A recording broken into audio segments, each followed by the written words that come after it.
Acho que uma primeira coisa que a gente precisa falar é uma observação sobre essa palavrinha aqui, né? A palavra método. A parte final da palavra, esse odo, isso aqui é uma palavra que vem do grego. A primeira parte é uma preposição, e a segunda parte, que é a palavra mais importante, a palavra rodós em grego significa caminho. Então, quando a gente está falando de método ou de métodos, a gente está falando de um caminho, né? E é muito importante a gente, quando faz alguma coisa, saber que método nós estamos usando. O método é a definição do nosso caminho. Então, é isso que a gente vai fazer aqui. A gente vai apontar alguns caminhos que a gente tem para estudar a Bíblia. De maneira nenhuma são os únicos, né? E a gente vai fazer força para fazer desses nossos encontros aqui alguma coisa bastante prática, inclusive de uma semana para outra, né? Hoje eu já vou indicar uns 2 ou 3 textos aí para vocês darem uma olhadinha durante a semana, para na semana que vem a gente colocar em prática, né? Já alguma coisa que a gente está estudando.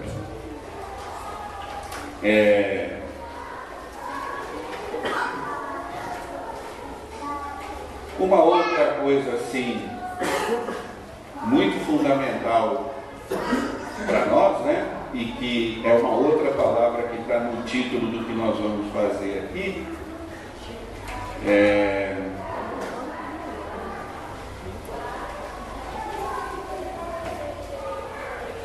a gente colocou como título Métodos de Estudo Bíblico. Só que a gente tem que dizer que, obviamente eu estou chovendo um pouquinho no molhado, mas a gente precisa lembrar que... O que quer dizer esse sinal aqui? Era igual, né? Quando eu cruzei aqui, é diferente, né? Ler é diferente de estudar. Então,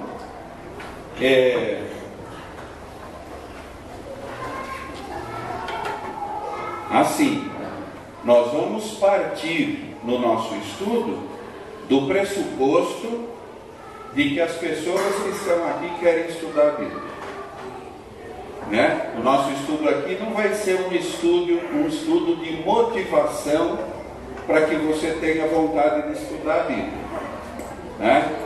Isso para mim aqui será um pressuposto, né? A gente parte do princípio que todo mundo aqui quer estudar a Bíblia e que saiba que estudar é diferente de ler. Isso é uma coisa muito importante. É uma coisa muito importante. E assim, talvez o nosso desafio seja bastante grande, porque eu não sei, obviamente não vou ficar perguntando aqui, eu não sei como é que está a leitura da Bíblia na vida dos irmãos e das irmãs. Porque se aqui não tiver muito disciplinado, não tiver muito constante, que dirá aqui, né? Então, assim, eu acho absolutamente desnecessário a gente ficar justificando aqui porque que a gente tem que estudar a Bíblia, né? E até porque a gente já fez isso mais no começo do ano, nos estudos, num ou dois estudos que a gente fez aqui sobre Bíblia também, a gente falou sobre isso, né? Que a gente estuda a Bíblia com objetivos assim muito importantes. Outra coisa assim que preliminarmente é bastante importante. Às vezes as pessoas entendem que quando a gente fala de estudar mais e melhor a Bíblia, a gente está falando de coisa supérflua, de coisa assim especulativa, e que para a nossa vida de fé basta o básico, né? E eu queria assim lamentar muito em função das pessoas que pensam assim, né? Se a gente se conformar com a superficialidade do estudo da Bíblia, a gente está assinando a nossa declaração de mediocridade, né? E eu acho que nem de mediocridade, porque medíocre está na média, né? Significa que a gente se contenta em ficar abaixo da média, né? Então, eu particularmente nunca vou me conformar com isso, né?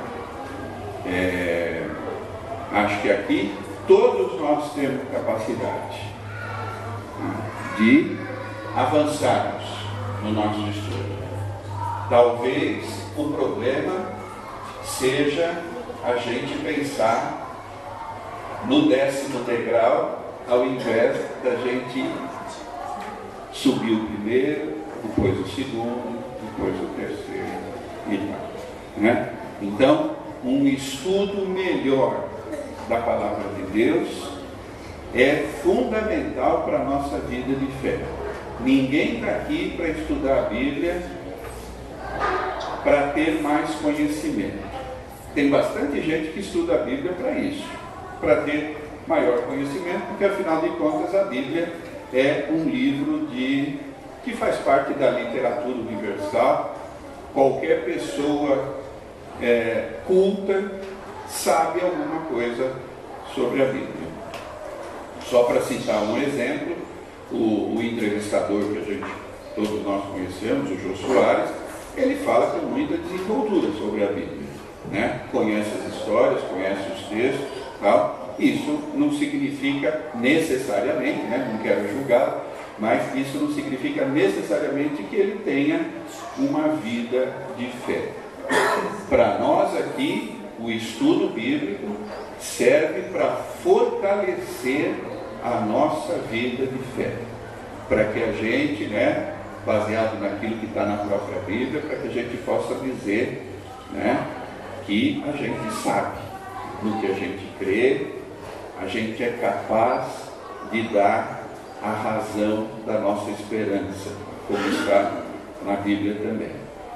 Então, nós vamos experimentar coisas mais profundas na nossa experiência com Deus, se nós nos aprofundarmos no ensino da palavra.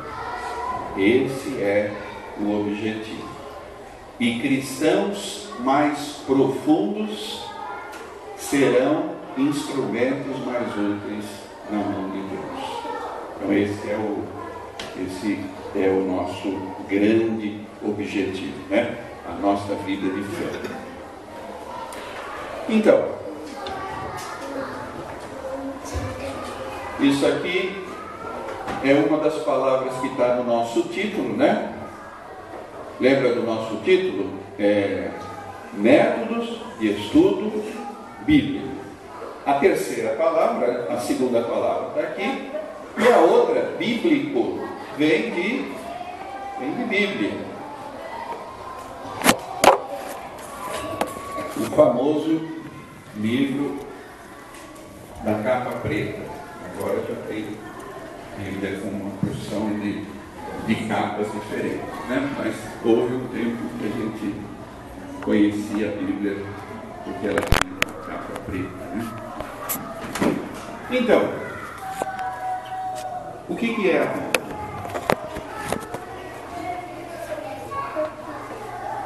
Se eu perguntar isso aqui na bucha, né? O que é a Bíblia?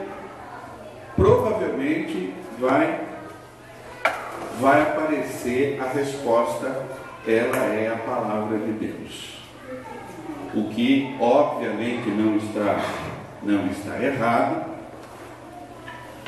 O cuidado somente da gente perceber que quando a gente fala que a Bíblia é a palavra de Deus, a gente corre o risco de pensar que tudo que está na Bíblia foi cochichado no ouvido dos autores, ou que Deus mesmo tenha escrito.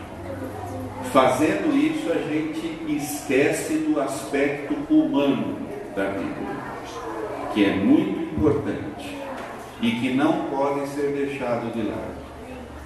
Se por um lado nós acreditamos na inspiração bíblica, por outro lado, Deus, que é o dono da palavra, ele se valeu de pessoas e ele se valeu da linguagem. Então, Deus assumiu o risco, ao nos dar a sua palavra, de contar com dois recursos que não são perfeitos. Foi decisão de Deus isso. Deus podia fazer cair do céu um livro prontinho. Ele não quis fazer assim.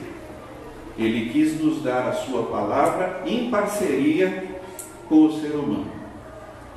Então ele contou com dois recursos que não são perfeitos. Um é o ser humano, né? É quem escreve, né? E nós aqui, nesse estudo, não acreditamos que os escritores bíblicos eles são seres humanos, consequentemente imperfeitos, só que na hora de escrever a Bíblia eles se transformam em perfeitos, né? Aí quando eles voltam para a vida normal, eles voltam a ser imperfeitos. Não.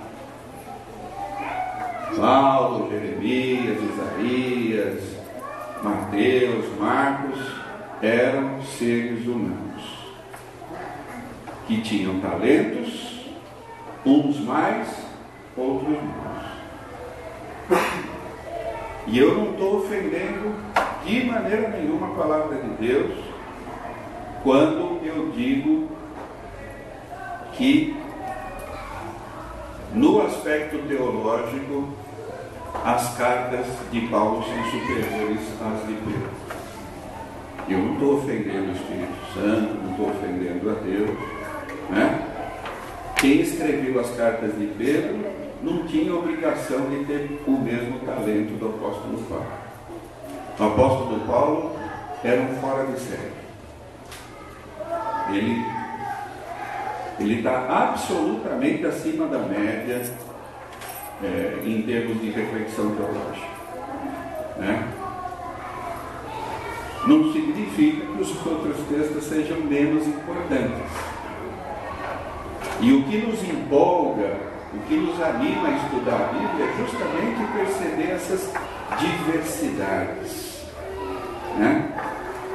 E o segundo elemento não perfeito que Deus resolveu usar para nos dar a sua palavra é a linguagem, o texto, a linguagem humana. A linguagem humana é falha, ela não é perfeita, né? E a linguagem já não é perfeita na língua original. Imagina quando isso é traduzido, levando em conta que não existe tradução perfeita, né? Então quando a gente fala a Bíblia é a palavra de Deus, tá bom, essa definição é boa, só que a gente precisa entender o que nós estamos querendo dizer quando a gente fala que ela é palavra de Deus. Se quando eu digo isso, eu estou deixando de lado a participação humana com aquilo que ela tem de bom e com aquilo que ela tem de limitado, aí a coisa muda de figura, né? Outra coisa também,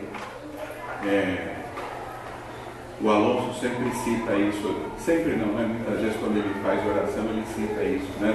Da Bíblia ser a nossa regra, nossa única regra de fé e prática. Isso está na Constituição da Igreja. Já ali no 2º e 3º artigo aparece que para a Igreja Presbiteriana Independente do Brasil, a Bíblia é a sua regra única de fé e prática. Gosto também dessa citação, é ótimo, mas eu me preocupo um pouco com a palavra regra. A Bíblia é a nossa regra, porque a palavra regra remete para a ideia normativa.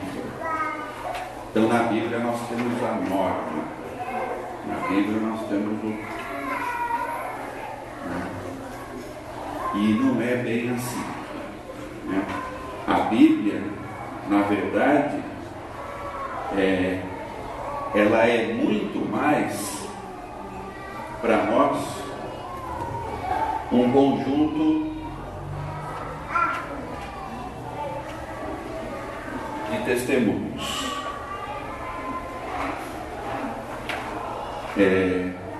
Boa parte daquilo que a gente tem na Bíblia, se não tudo, foi efetivamente vivido. Então, são testemunhos da vida. Por isso que a gente não tem só testemunho para o bem. Quando a Bíblia, lá em Samuel, narra o pecado de Davi, aquilo também é testemunho. Só que é um testemunho do qual a gente vai se afastar, né? É um testemunho para a gente não proceder da mesma forma. Mas existem, obviamente, muitos testemunhos positivos na Bíblia Sagrada. Mas é interessante, essa palavra aqui é fundamental para a Bíblia. Por isso que ela é diferente dos outros livros religiosos. Justamente porque ela não é meramente uma regra, uma norma. Quando a gente estudou aqui em julho o Pentateuco, eu falei justamente sobre isso. O perigo que os judeus incorreram, na verdade,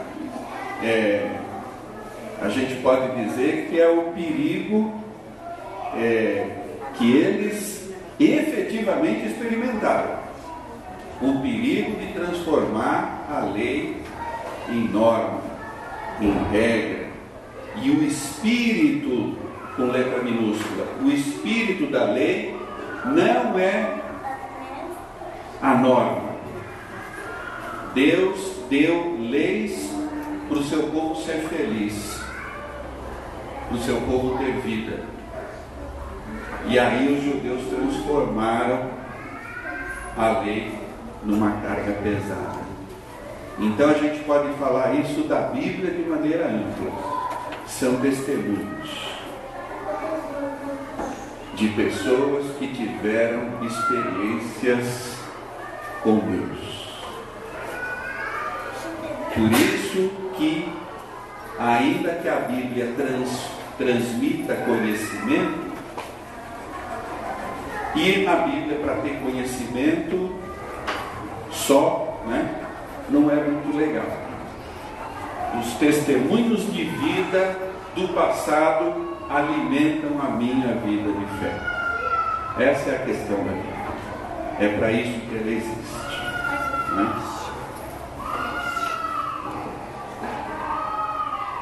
E esses testemunhos aqui, as pessoas que escreveram, essa é a minha opinião, né? De repente pode ser que tenha correntes que pensem diferente, mas no meu entendimento os autores não tinham a mínima ideia de que aquilo que eles estavam escrevendo, por exemplo, no Novo Testamento, quase 20 séculos depois, estaria sendo estudado numa igreja em Guarulhos. Acho que eles não tinham essa dimensão. E isso traz para nós alguns problemas para o estudo. Porque alguém que escreve para os seus ouvintes imediatos e depois esse mesmo escrito é estudado séculos e séculos depois, é lógico que a gente vai sentir algumas dificuldades. A gente vai sentir as dificuldades próprias dessas distâncias. A distância temporal, a distância geográfica, a distância cultural, enfim. O estudo serve para a gente tentar encurtar essas distâncias, entender melhor esses testemunhos para enriquecer a nossa vida de fé.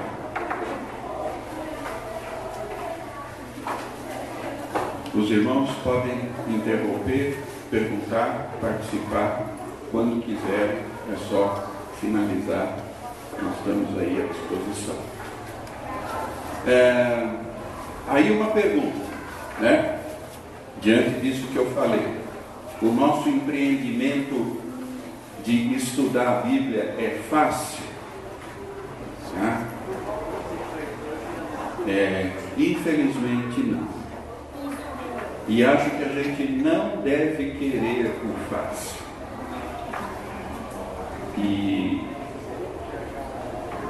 E acho que foi isso também que Jesus quis dizer quando falou que o seu caminho é estreito. É em todos os sentidos. Não é fácil ser cristão, não é fácil crescer na fé, não é fácil de progredirmos na nossa comunhão com Deus.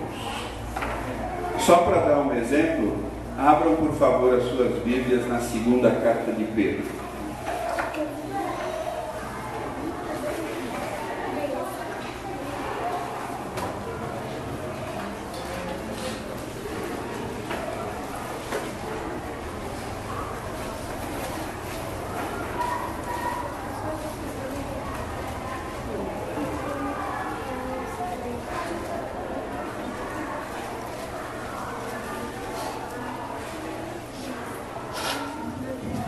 Alguém lê para mim no capítulo 3 da segunda epístola de Pedro? Capítulo 3, leia por favor os versículos 15 e 16. Tende por salvação a longanimidade de nosso Senhor, principalmente o nosso amado Paulo nos escreveu, segundo a sabedoria que lhe foi dada. Ao falar acerca desses assuntos, como de fato, costuma fazer em todas as suas epístolas, nas quais há certas coisas difíceis de entender, que os ignorantes e instáveis dedicam, como também dedicam as escrituras para a própria definição deles. Olha que coisa interessante, o autor dessa segunda epístola de Pedro já conhecia as cartas de Paulo. E ele, com todo o respeito, diz assim: Paulo escreveu coisas muito boas, só que tem certas coisas difíceis de entender. Ele mesmo já está falando aí, né? E aí, obviamente, ele manda o chicote naqueles que usam dessa dificuldade para interpretar de maneira assim tendenciosa, não é? Mas ele não deixa de reconhecer, olha, que Paulo escreveu nem sempre é muito fácil de entender. E nós estamos falando aqui de alguém. O assunto a respeito da autoria dessa carta é meio complicado, a gente não vai entrar nisso aqui, mas esse autor não estava tão longe no tempo dos escritos do apóstolo Paulo, né? Não dá para dizer que eram contemporâneos, mas não era muito tempo que dividia aí, né, que separava os escritos de Paulo e esse autor da carta que a gente leu. E eles já estavam achando difícil, né? Então, dizer que a gente tem textos difíceis, dizer que nem sempre é fácil, sabe, não é nada mais do que dizer a verdade. E isso não deve, de maneira nenhuma, nos afastar. Não é? É um reconhecimento. Reconhecimento que não é tão simples assim, não é chegar só e lendo e tal. Né? A gente colocou aqui, né, que leitura é diferente de estudar. A gente deve ler a Bíblia, sim, também sem o intuito de estudar. A gente vai lendo e tal, tudo. Mas a gente deve separar um momento para o estudo. E isso nem sempre é fácil, como a gente acabou de ver.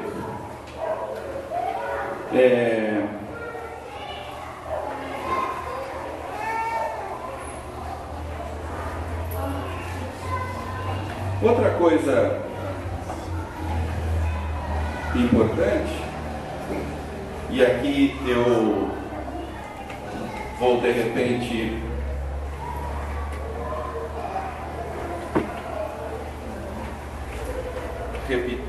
repetir alguma coisa que eu falei nesse outro dia que a gente teve escola dominical aqui sobre a Bíblia.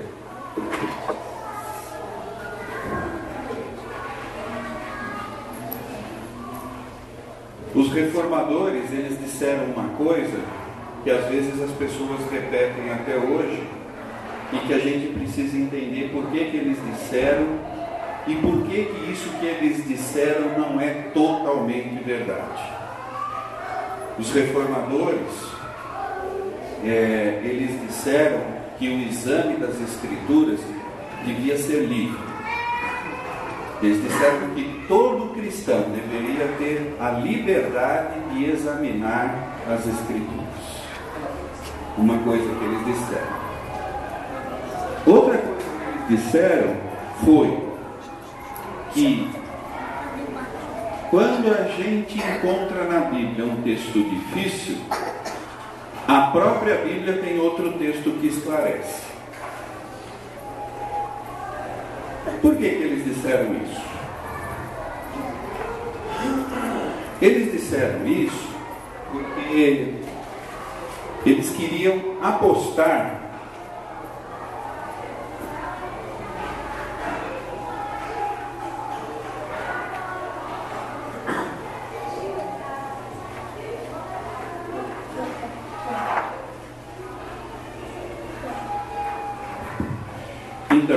os reformadores viveram num tempo que a igreja tinha o que a gente chama de magistério. Tem até hoje a igreja católica.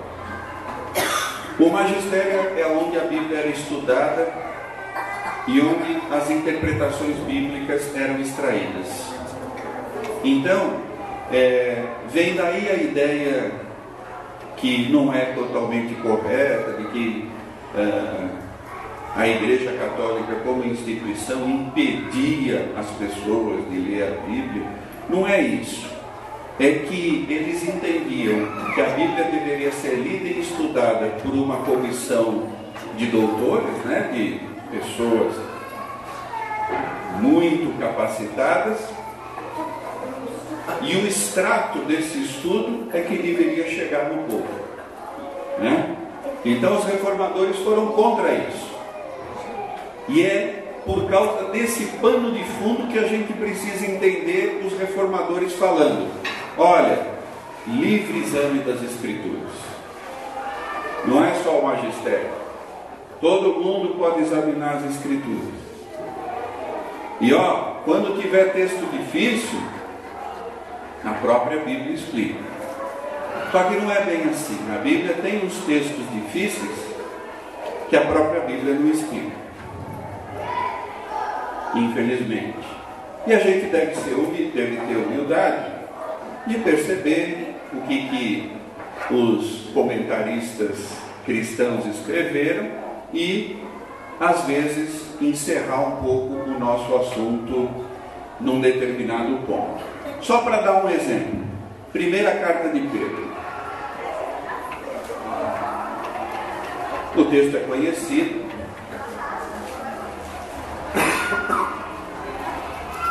E obviamente que nós não vamos falar sobre ele.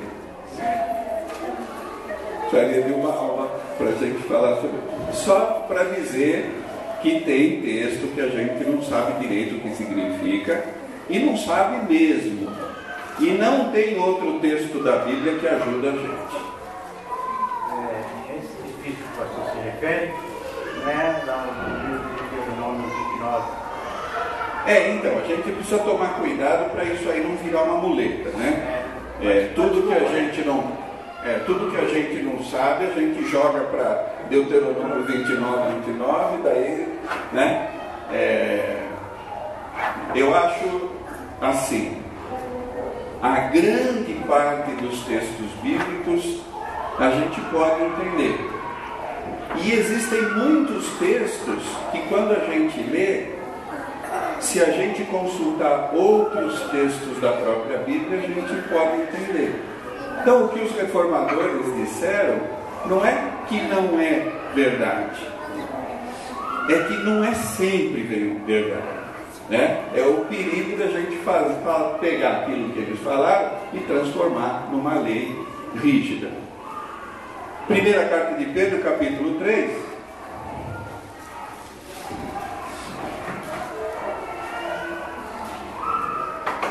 Os versículos 18 e 19. Poderíamos ler o 20 também, mas vamos parar no 19. Pois também Cristo morreu uma única vez pelos pecados, o justo pelos injustos, para conduzir-vos a Deus, morto sim na carne, mas vivificado no Espírito, no qual também foi e pregou aos espíritos em prisão.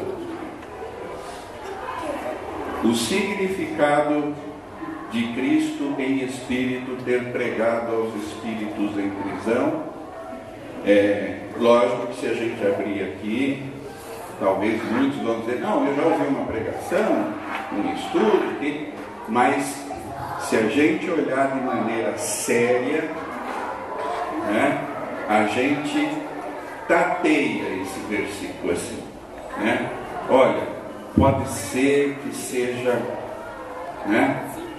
E outra coisa, se a gente quiser fazer doutrina em cima desse versículo, a gente apoia doutrina espírita. Então é bom a gente tomar cuidado, né? Eu digo sinceramente, não sei o que esse texto significa. Se os irmãos, né, eu já tive oportunidade e curiosidade de pesquisar, e se fosse esse o propósito dessa aula, a gente poderia pegar ali a história da interpretação bíblica sobre isso, e eu poderia citar algumas alternativas de interpretação para esse texto. Mas dizer que um outro texto da Bíblia explica, esclarece esse, eu não tenho conhecimento de outro texto que nos ajude em relação a isso. Então é só para dizer que aquilo que os reformadores falaram, talvez simplificando bastante, a gente precisa tomar cuidado, né? E mesmo em relação aos textos que são possíveis de serem explicados, que é a esmagadora maioria do que a gente tem na Bíblia, graças a Deus, né? Existem textos mais complexos, menos complexos, né, com densidade teológica maior, menor, assim e assim por diante. Mas é só um exemplo, né? Então vamos já para alguma coisa assim um pouco mais prática, né?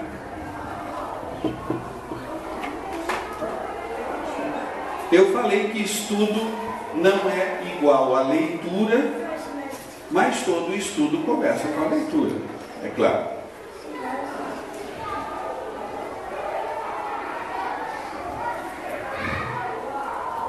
Eu vou começar o meu estudo bíblico, o estudo que eu quero fazer lá na minha casa, eu vou fazer sempre partindo da leitura de um texto.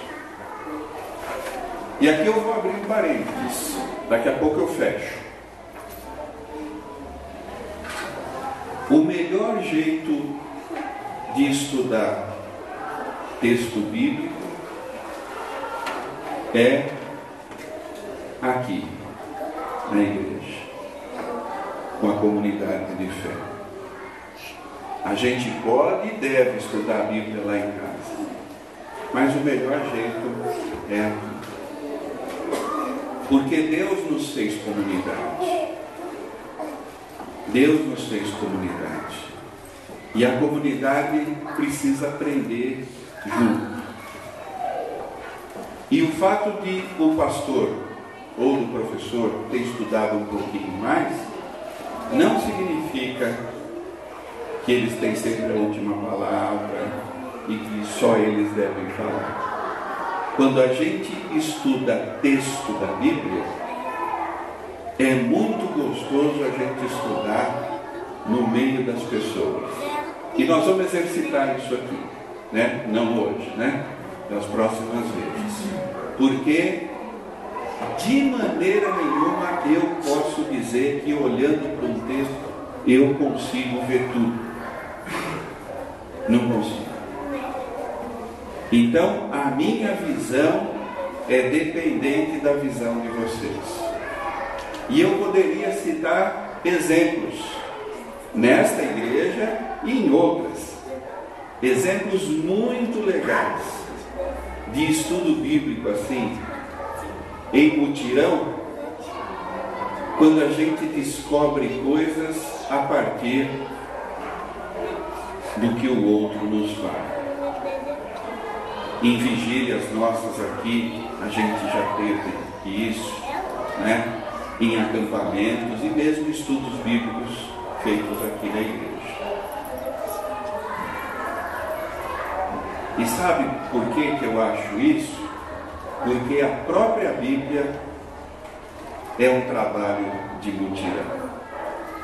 Mesmo alguns livros que são indicados pelo nome, mesmo esses livros, muitas vezes não tem um autor só. E a gente já estudou isso, né? O livro de Isaías, por exemplo, não é de um autor só. E isso é maravilhoso, irmãos, porque a Bíblia é um trabalho também de comunidade, de pessoas que nem viveram na mesma época, no mesmo lugar, e que depois, eu já apaguei, mas dá para ver aqui, né? O testemunho dessa gente toda foi reunido. E agora a gente chama esses testemunhos de vida de palavra de Deus. E olha que tem todo sentido isso. Porque quando Deus quis se tornar absolutamente claro para as pessoas, Ele se transformou na palavra. E a palavra é Cristo. No princípio era o Verbo. O Verbo estava com Deus, o Verbo era Deus. Né? Quando Deus quis se tornar absolutamente claro para a raça humana, Ele se transformou no próprio testemunho. Ele se transformou na própria vida humana. Né? Ele se encarnou. Ele se tornou palavra. A palavra viva. Então, se a gente quer que a Bíblia se torne palavra viva para a gente, a gente precisa disso. Então, o melhor jeito de estudar a Bíblia é em comunidade, né? Que isso fique muito claro para os jovens, para os adolescentes, para os adultos. E vocês não precisam de um trabalho da igreja para estudar a Bíblia juntos. E nem precisa ser um grupo grande, né? Não sei se vocês já tiveram experiência de convidar 2 ou 3 amigos para ir na sua casa e ler um texto juntos. Vamos ler um texto lá.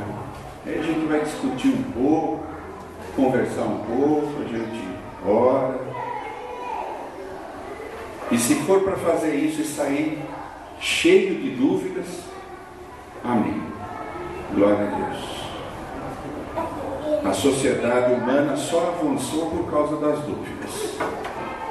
Se na história humana o pessoal sempre fosse cheio de certeza, os grandes progressos da humanidade não teriam existido. Para aprender a Bíblia também, precisa ser curioso e precisa estar sempre cheio de dúvidas, né? Fecha o parênteses. Então, nós estamos falando de um estudo que você vai fazer sozinho, ou você pode fazer com um amigo, com a sua esposa, com o seu filho, com o seu irmão, enfim.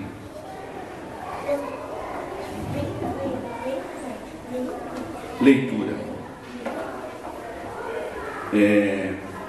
Quantas vezes a gente deve ler o texto? Mais ou menos.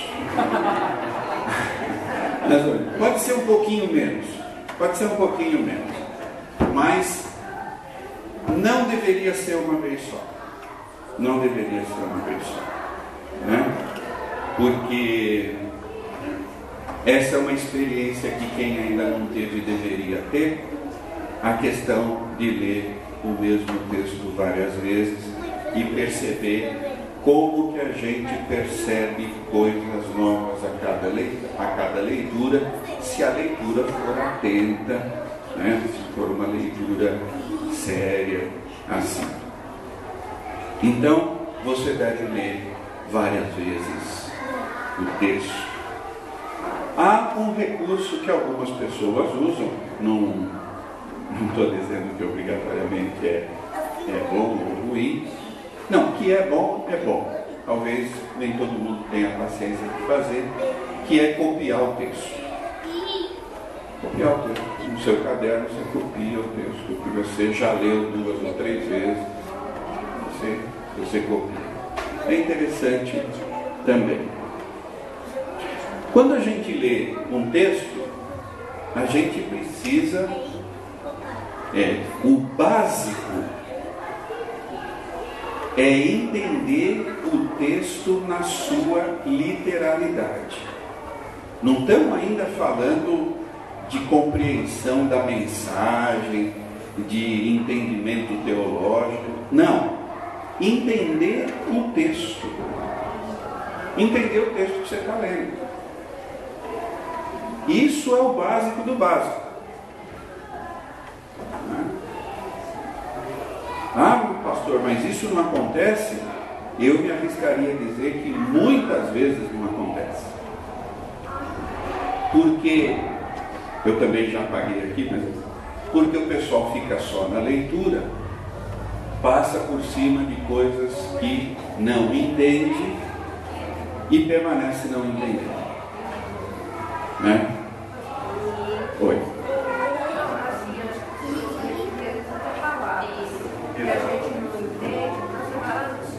Exatamente. É nesse nível mesmo. Quer dizer, isso, quando eu leio um texto, eu preciso conhecer todas aquelas palavras. Eu não estou entrando ainda naquela questão, por exemplo, se aparece uma palavra no texto que se refere a um lugar. Então eu tenho que ir lá no mapa e tal. Não, isso aí deixa para depois, né? Deixa para depois. Isso aí já é pouco mais para frente. Estou dizendo das palavras do texto. Sim, basicamente mesmo. E aqui eu vou abrir outro parênteses. Cuidado com os textos muito conhecidos. Os textos muito conhecidos são aqueles que transmitem a ideia para a gente, desculpe a redundância, e que eu já conheço esse texto. Pronto. Né? Se não ou mais, qual é um dos textos mais conhecidos da Bíblia? Salmo 23. O João 3,16 também, é claro. Vamos lá no Salmo 23. Vai, a gente sabe de cor.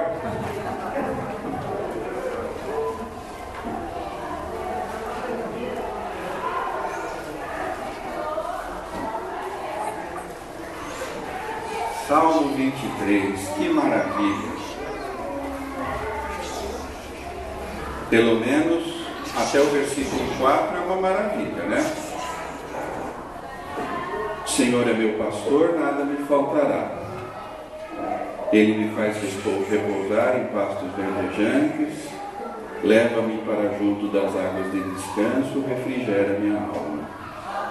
Guia-me pelas veredas da justiça por amor do seu nome. Ainda que eu ande pelo vale da sombra da morte, não temerei mal nenhum, porque tu estás comigo, o teu bordão e o teu cajado me consolam. Preparas uma mesa na presença dos meus adversários. Por quê? Preparar uma mesa na presença dos meus adversários? Olha aí, o texto mais conhecido da Bíblia. Por que tem que preparar a mesa na presença dos meus adversários? Unges-me a cabeça com óleo. Aí, mas também não é uma coisa assim, né? Esse negócio de óleo derramado na cabeça, né? O Salmo 133 também. Ó, quão bom e quão suave é que os irmãos vivam. É como o óleo que desce pela cabeça, pela barba de Arão. Uma coisa, a meleca, né? Que eu estava falando lá. Ah, isso é que nem viverem unidos os irmãos. Por quê? Né? Olha aqui. Unges a minha cabeça com óleo e o meu cálice transborda. Pô, peraí, tem que ir. Hein, Paulo? Tem que ir. Sim. Ele não quer cálice até a metade, não. Cálice precisa ser transbordante. E aí, o último, né? Bondade e misericórdia certamente me seguirão todos os dias da minha vida e habitarei na casa do Senhor para todos sempre. Então, olha aí. Mesmo o texto mais conhecido da Bíblia, se a gente for ali, a gente não sabe algumas coisas desse texto. Então, cuidado com os textos muito conhecidos, né? E às vezes, eu até acho legal, assim, pregar em textos nesses, assim, bem conhecidos, né? Aquele de Mateus 6, lá, buscar em primeiro lugar o reino de Deus e a sua justiça, e as demais coisas serão acrescentadas, né? Esse texto não é um texto esse texto a gente precisa ler, observando o que vem antes, o que vem depois, que é outra coisa que a gente vai falar aqui mais para frente. Então, muito cuidado com os textos muito conhecidos. O cuidado é: vamos ser humildes diante deles e não achar que porque eles são muito conhecidos a gente já está, né, como eu, careca de saber, né? Não é bem assim. Fechamos o parênteses, voltamos para a leitura. Estamos lendo. Então, vamos lá para o que a Cida falou. O texto aí nas suas Bíblias, ele está escrito em língua portuguesa, né? E a gente precisa ler o texto e entender o texto em língua portuguesa. Não estamos falando ainda de saber geografia bíblica, história de Israel, teologia, nada disso. O texto, né? Por exemplo, quando a gente leu lá no Salmo 23, preparas uma mesa na presença dos meus inimigos ou dos meus adversários, interpretar isso é outra coisa, mas é um texto que não tem nada que a gente não conhece. Preparas uma mesa, será que ele está falando de uma refeição? Não sei, mas preparar uma mesa né? Pode ser. Então, é que aí a gente já está entrando na interpretação. Nós estamos falando da leitura de texto, né? Que é um problema, inclusive para alunos de ensino médio, né? Ler o texto e saber o que está lendo. E é a prática, né, que vai nos habilitando. Então a gente não pode passar por cima de palavra que nós não conhecemos. Não conhece? Vou dicionário, né? Outro recurso interessante é que às vezes já vem uma interpretação junto, né? Mas um recurso interessante é ter a Bíblia na linguagem de hoje também. Não é a Bíblia que a gente usa aqui para as leituras comunitárias, mas ter esse texto à disposição é interessante. A gente sempre dá como exemplo o texto lá de Atos capítulo 2, que a gente pode verificar também rapidamente. Atos capítulo 2.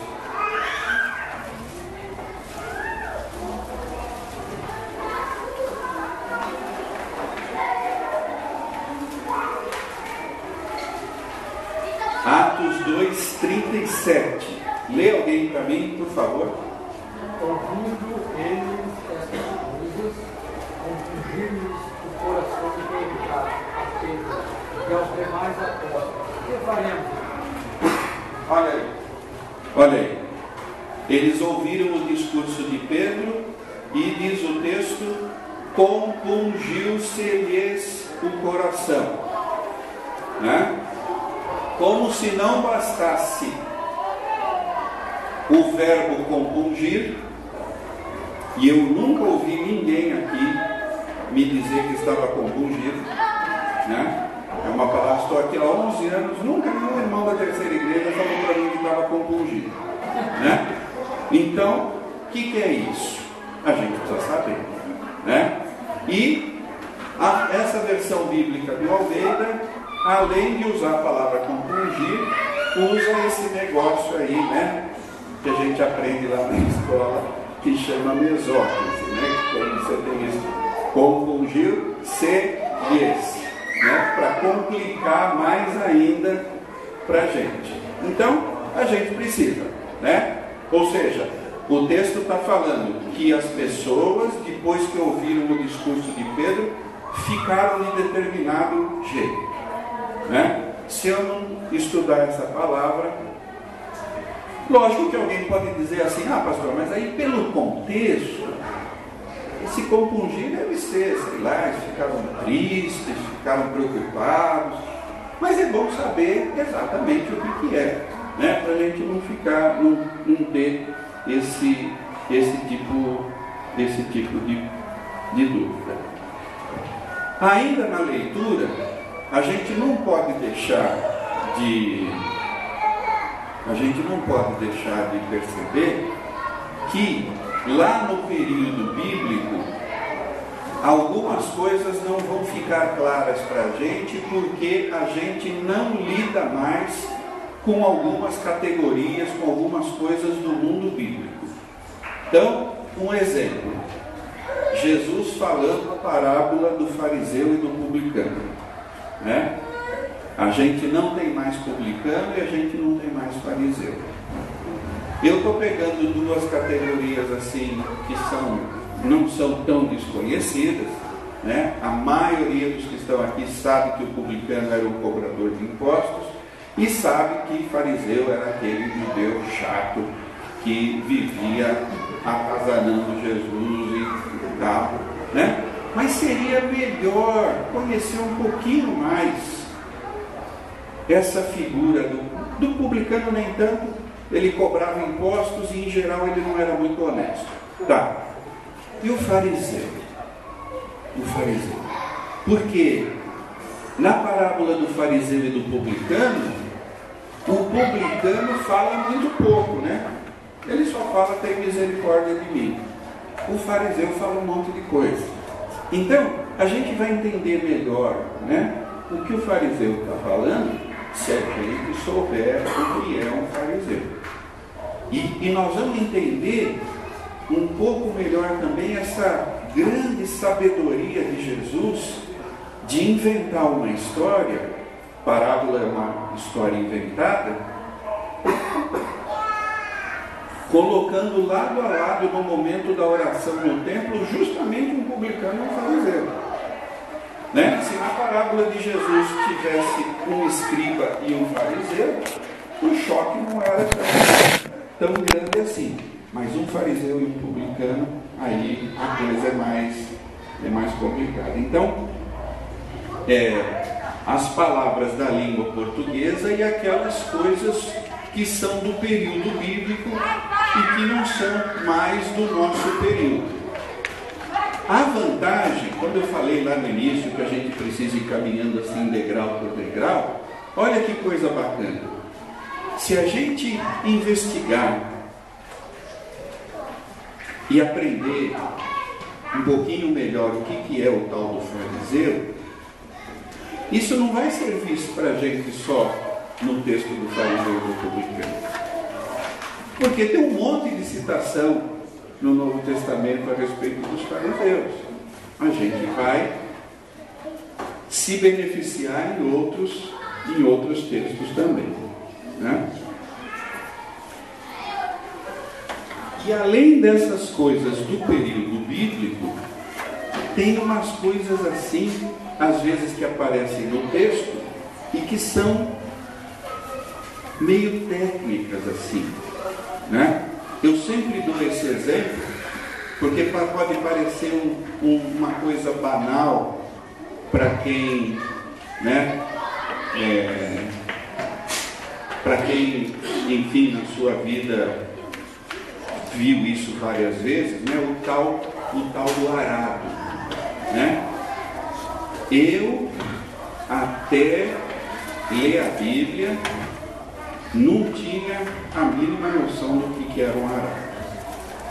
Eu nunca morei no interior, nunca vi ninguém plantar nada, né? Morei sempre na cidade.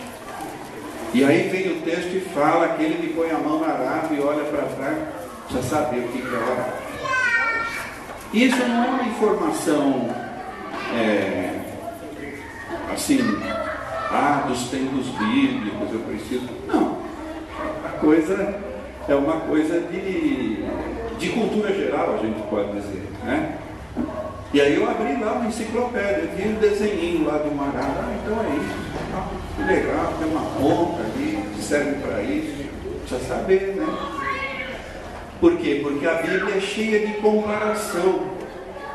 Jesus está comparando o arado com outra coisa. Se eu não sei o que é o arado, eu não sei fazer a comparação, né? Então, a minha tarefa precisa ser a minha primeira tarefa precisa ser a tarefa de ler o texto e entender o texto. O tempo já está acabando. Outra dica importante: de preferência eu deveria estudar um texto completo. Lógico que alguns textos podem ser fracionados. Aqueles subtítulos que a gente encontra na Bíblia ajudam. Nem sempre eles estão corretos quanto ao texto completo, né? Mas seria bom eu não empreender um estudo bíblico de versículo, de textos completos.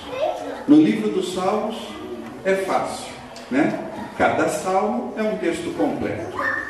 Nos evangelhos também não é difícil, porque você tem um texto de cura, uma parábola, um comentário de Jesus com seus discípulos.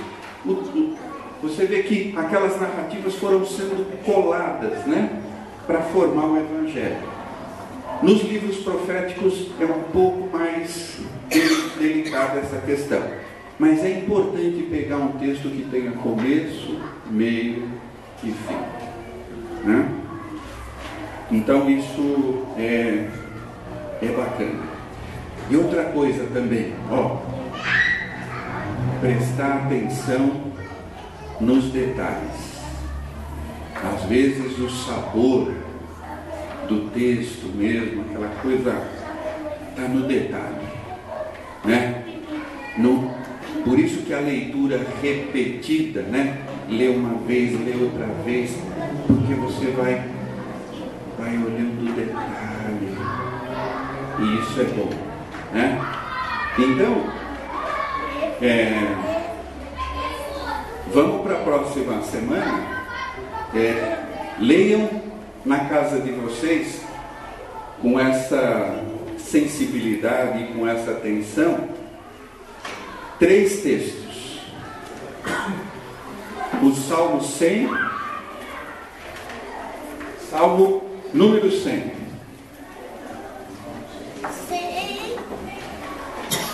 Atos dos Apóstolos, capítulo 17, de 1 a 9.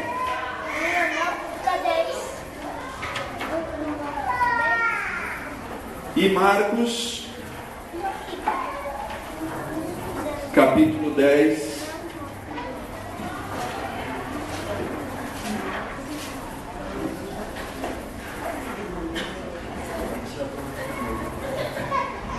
de 42 a 45. Vou escrever aqui,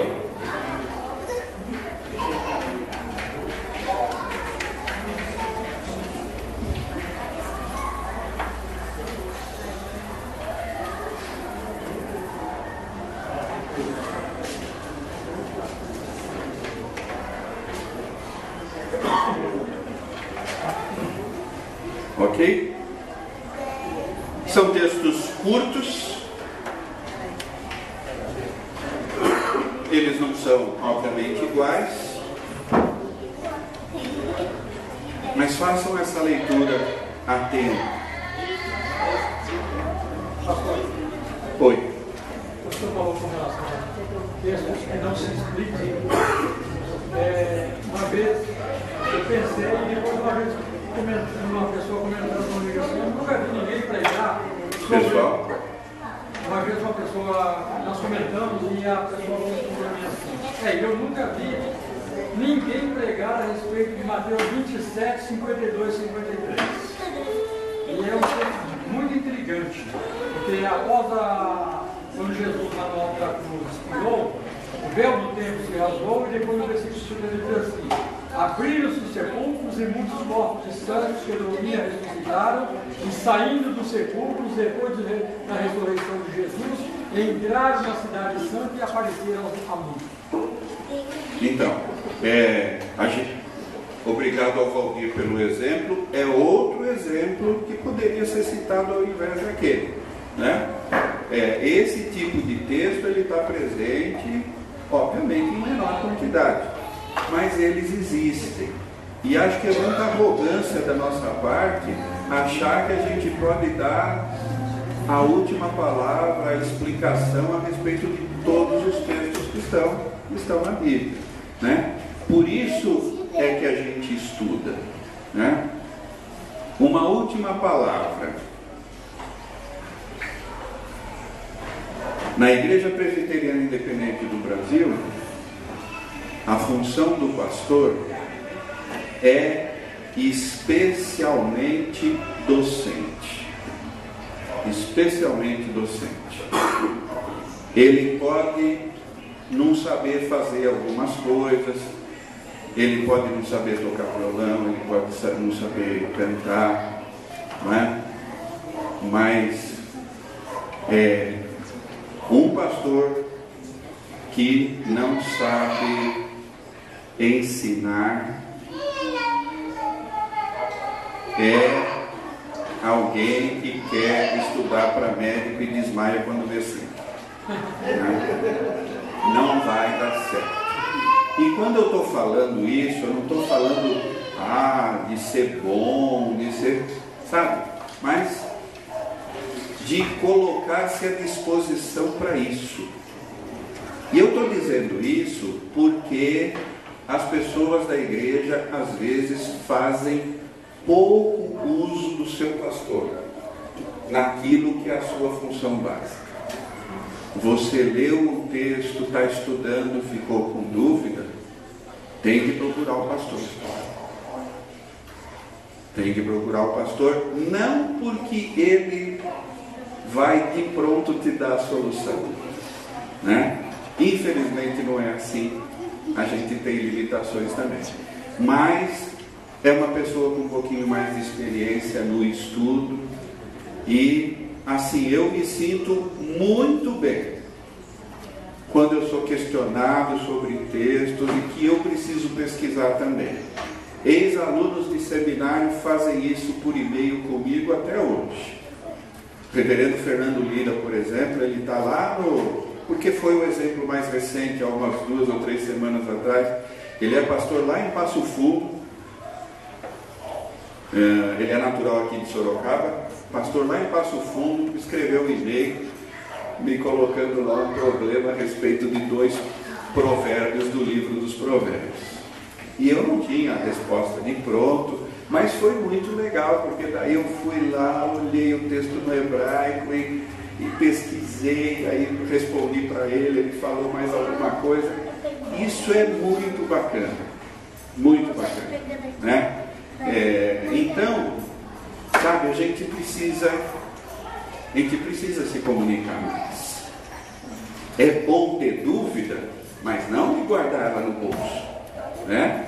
É bom ter dúvida como uma oportunidade de tirar a dúvida. Se for um texto como esse que o Valdir falou, a minha ajuda ou a ajuda de alguém vai ser parcial, claro, né? Porque é um texto muito difícil. Mas na medida do possível a gente procura ajudar. Porque quando a gente está ajudando, a gente está aprendendo também, né? Quando você quiser entender bem uma coisa, ensina, né? Eu brincava com os alunos lá no seminário, ainda, né? Também no outro seminário agora que eu leciono, quando a gente está ensinando grego e hebraico, né? Que está no início e está aquela coisa assim, né? Que o aluno acha que nunca vai aprender, eu falo assim, olha, para você tem que ensinar isso para outra pessoa. Chega lá em casa com a sua mulher, tal, ensina grego para ela. Chama ela, eu aprendi hoje umas coisas de grego que eu vou te ensinar, tal, né? Ensinando a gente aprende muito. E teve uns 2 ou 3 malucos aí que fizeram isso mesmo, ou com filho, ou com esposa, tal, e que tiveram bons resultados. Porque quando a gente precisa explicar uma coisa, é diferente, né? Então, isso também é útil, como se a gente se sentisse assim, que o texto que nós estamos estudando, a gente vai explicar.